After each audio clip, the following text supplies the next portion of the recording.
존 스토트 박사는 하나님의 사랑에 대하여 말하기를, 부모에게 사랑받고 있다는 확신은 어린아이의 정서 발전에 필수적입니다.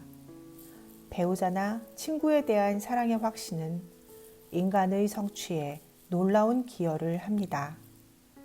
그리고 하나님의 사랑에 대한 확신은 훨씬 더 풍성한 복을 가져옵니다.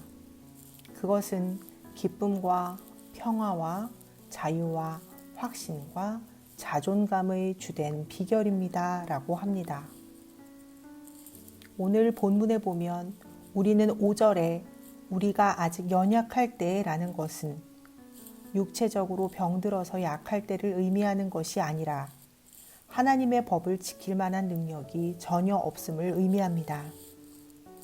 그래서 하나님이 기뻐하시는 일을 전혀 할 수 없고 죄악된 자리에서 도무지 빠져나올 수 없는 무능력한 상태를 의미합니다. 도덕적으로도 무능하고 영적으로도 무능하고 유혹과 죄가 공격해와도 무방비로 무너지고 마는 상태를 의미합니다. 결론적으로 스스로 구원에 이를 수 없는 상태입니다. 그리고 8절에 죄인 되었을 때에는 도덕적으로 죄인일 뿐 아니라 아담의 죄를 유전받은 죄인임을 의미합니다. 그렇기 때문에 하나님과 원수되었던 상태를 의미합니다. 그럼에도 불구하고 하나님의 사랑을 입었습니다. 하나님의 사랑은 지식이나 정보를 통해서 깨닫는 것이 아닙니다. 다른 사람의 이야기를 듣고 간접적으로 경험하는 것도 아닙니다. 하나님의 사랑은 내가 직접 경험하고 체험하고 느껴야 합니다.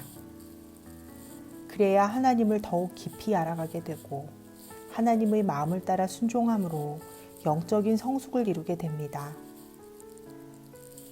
그리고 영적으로 성숙하고 건강하면 하나님의 말씀에 반응해서 긍휼과 섬김의 삶을 살아갈 수 있습니다. 사랑은 흐르는 물과 같습니다. 내가 받은 하나님의 사랑을 누군가에게 흘려보낼 때 하나님이 기뻐하십니다. 마이크 목사님은 하나님의 사랑을 한 번이라도 제대로 맛본 사람이라면 그 후에는 이전과 같은 삶을 살 수 없다고 했습니다. 우리의 삶의 현장에 하나님의 사랑이 열매 맺어지도록 더욱 사랑을 나누며 살아야 합니다.